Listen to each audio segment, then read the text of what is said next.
Video game graphics. They exist, they're important, I get it.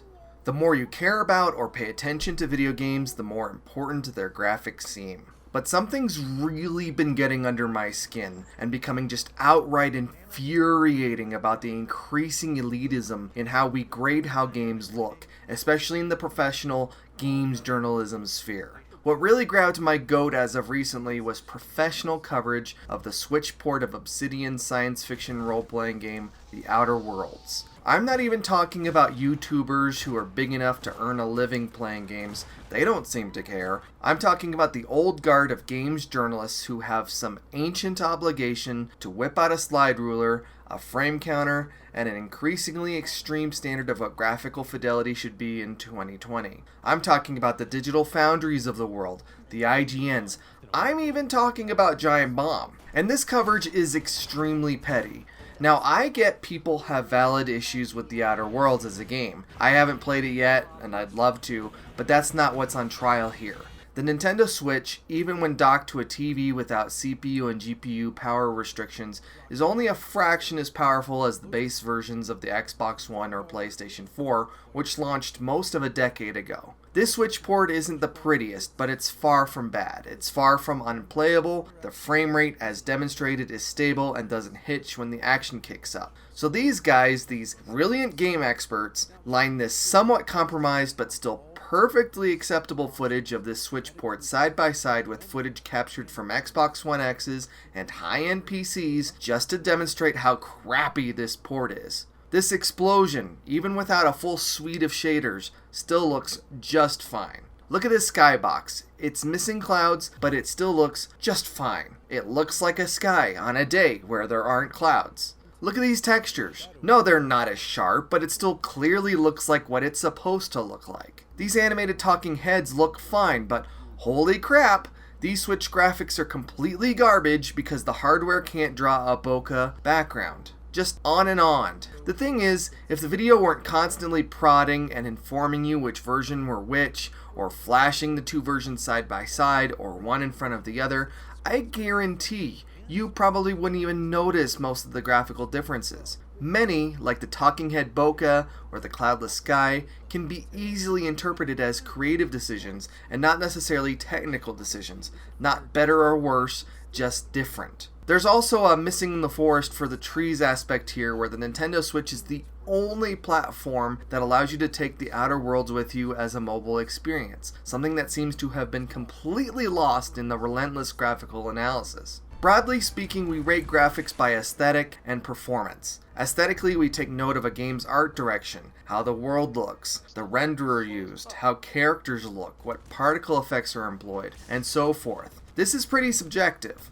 It doesn't matter nearly as much these days as games are taking advantage of high definition, but resolution is another aesthetic consideration. Playing games at 720 by 480 is very different than playing them at 1280 by 720, or 1920 by 1080, or 3860 by 2180.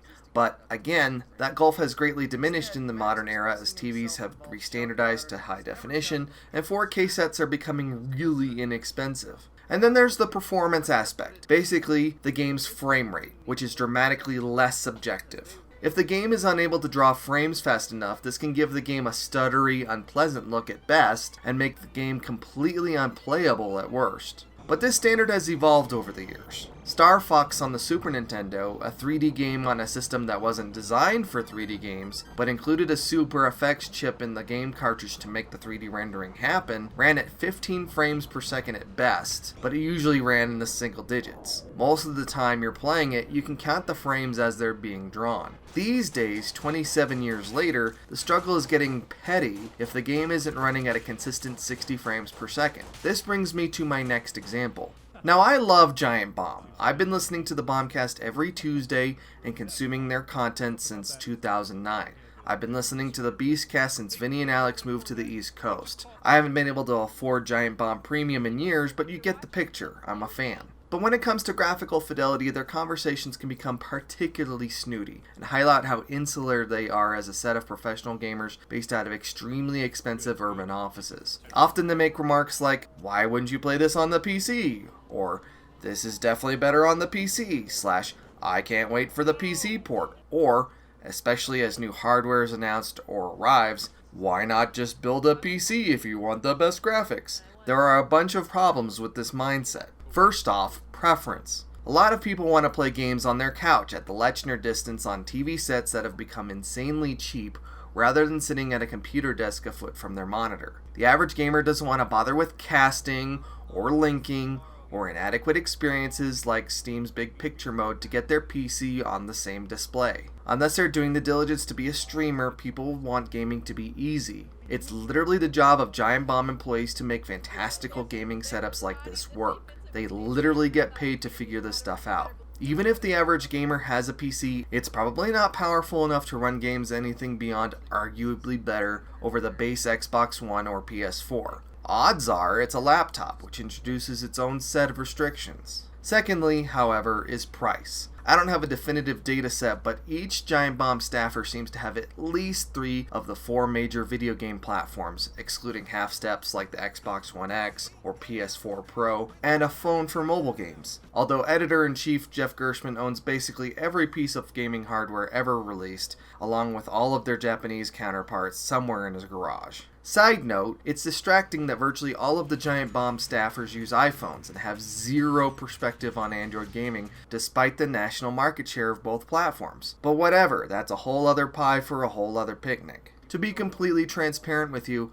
all of the content I've produced in the past few months for this channel has been on the PC, although it hasn't necessarily been by choice. External to the global economic nightmare, my financial situation has been a mess. I have this PC I play and edit on that I built 4 years ago, I have a 12-year-old Xbox 360, and I have my phone. I had to sell my Xbox One late last year so we could afford food. This forces me to be very creative about buying games and creating content, because some newer popular games won't run without some noticeable reduction in fidelity if they run at all. I say this all in preparation of the point I'm trying to make in this video, and that comes from this past week as Jeff did a quick look for the Saints Row the Third remaster that just released for the Xbox One, PS4, and PC. Now there's been a lot of cheer around this remaster because they didn't just boost the resolutions here and there and lock in a consistent frame rate. They redid models, added all kinds of effects and shaders, and a lot more. By all means, it looks really good for being my favorite game of 2011.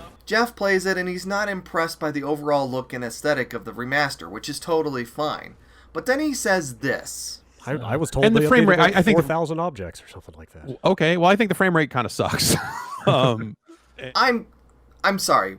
What? Kinda sucks? I watched Jeff play this, the entire video of him playing it, end to end, and I have no idea what he's talking about. The remaster runs at 30 frames per second, which matches the video's frame rate, and the frame rate is rock solid, like you can see it. Even when he's in the city, around people, around traffic, with other cars involved, it never dips. It never loses fidelity. It doesn't drop frames, it doesn't slow down, it doesn't chop up, none of that. Did he play it for a few extra hours after the stream ended and the frame rate suddenly dives? I haven't seen any evidence of that happening anywhere. So then he plays the PC version, uncaps the frame rate, and says this. On console, it ships with the frame rate locked to 30. You can unlock it. It does, but it does not unlock it to an acceptable rate. It did not run super well. Okay, hang on. What? So you're playing this remaster at a frame rate that's even better than what you showed us on the quick look, that generally falls short of the full 60 frames per second, and it's not acceptable, and doesn't run super well. I don't understand this at all. I don't understand this. Did you have a spinning fan propped between your eyes and the monitor? This, what you, the viewer, right now are watching right now, is 30 frames per second, rock solid. And I guarantee this is almost universally acceptable to any gamer. But even better and smoother frame rates than this are not acceptable and doesn't run great? No, nah, I'm not buying this at all. I've got a PC, so I'm going to make this point, and you might not like what you see. When I put together my nth review for the Alan Wake series, which just came out, I had all of the graphical details cranked to their max, running at 1080p at a steady 30 frames per second, which I'd hope so considering the game is 10 years old. By Jeff's standard, that kinda sucks, apparently. But when I booted up Alan Wake initially, it wasn't running at 1080p. The game recognized I had a 4K monitor and started the game at that resolution. Ladies and gentlemen, What you're about to see is extremely terrifying footage of Alan Wake, a 10-year-old game running at 4K on this PC. Please brace yourselves. Kinda sucks. Unacceptable. Doesn't run super well. Kinda sucks. Unacceptable. Doesn't run super well. Kinda sucks. Unacceptable.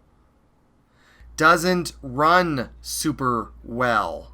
Are you picking up what I'm putting down here? Do you understand why I'm so frustrated about professional graphic analysis in 2020? If you disagree with a game's art direction, that's one thing, but games are better looking than they have ever been, and because of all the major platforms being so similar, including the upcoming Series X and PlayStation 5, their performance has never been so consistent either. Unless the game is periodically hitching, unless the game is unplayable, unless the game doesn't run at all, the argument against bad graphics is less relevant than ever. Take your stupid frame counters, take your stupid side-by-side footage, take your lofty expectations that games need a $1,500 computer to run at acceptable fidelity, and throw all of that garbage in the trash. It's becoming genuinely toxic that anything short of 60 frames per second in 4K with a working or incoming RTX ray tracing mode is essentially garbage fidelity.